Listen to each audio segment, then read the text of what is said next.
Hi, I'm Darren Cox. I'm the founder of Ideas and Cars, and we're all about trying to merge the worlds of gaming and automotive.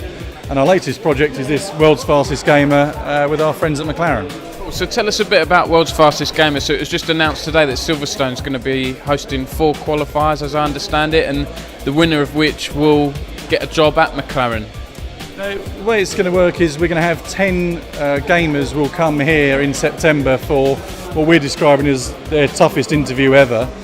So 6 of those will be chosen by a panel of judges, esports and motor racing experts, and from all the different championships that are online at the moment. So we'll have someone from Forza, we'll have someone from iRacing background, Project Cars, Gran Turismo, and then there'll be 4 qualifying events. The first one we've just announced today at Silverstone with R Factor.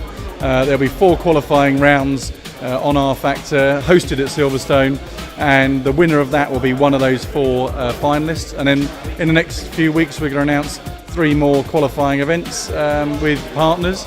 And our aim though is for next year in season 2 for all 10 finalists to go through a competitive gaming platform, whether that be online or physical events. Could you tell us a bit about the tournament structure? How's it going to work? Are you going to have like a qualifier in Forza and then a qualifier in another game, and then they all come together? And what are the games as well? Can you? Yeah, no, absolutely. It's champion of champions, effectively. So as I say, the first 6 will be chosen by a panel, so they won't actually compete, but we all know who the top guys are in Forza at the moment, so the panel will choose from those guys.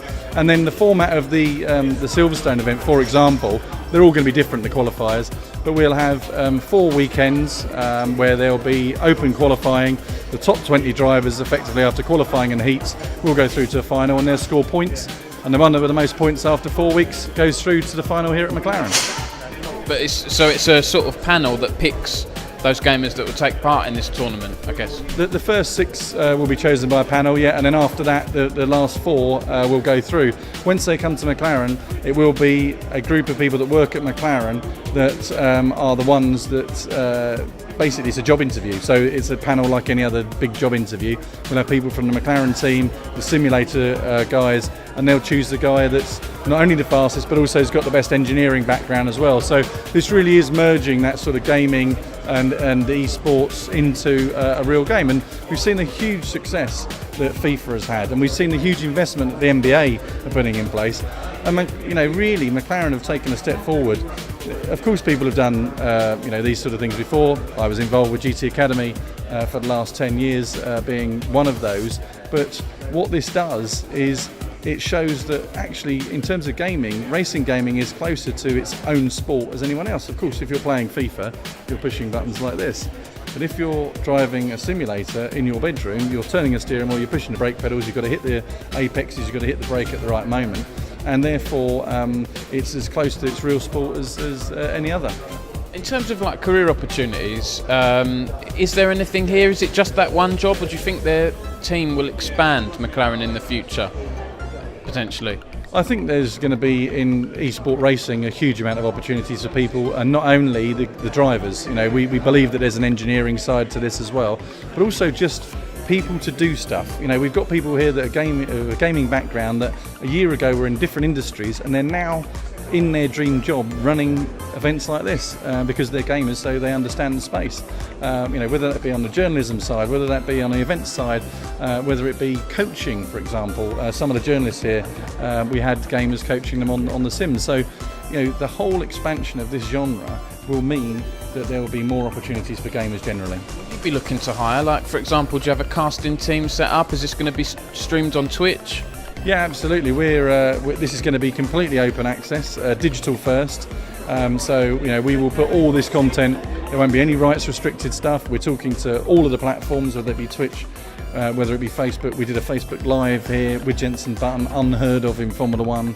We were able to do that earlier today. We're of course going to have people that need to present that, and isn't necessarily the traditional guys. One interesting point I was reminded of today is Jack Nicholls, who's now the lead commentator for BBC Radio 5 Live, came from sim racing. He was a commentator on sim racing, and that's now his job. He's travelling around the world being a commentator for Radio 5 Live. I really hope that the gaming community gets behind this and watches what we're doing, get in contact with me.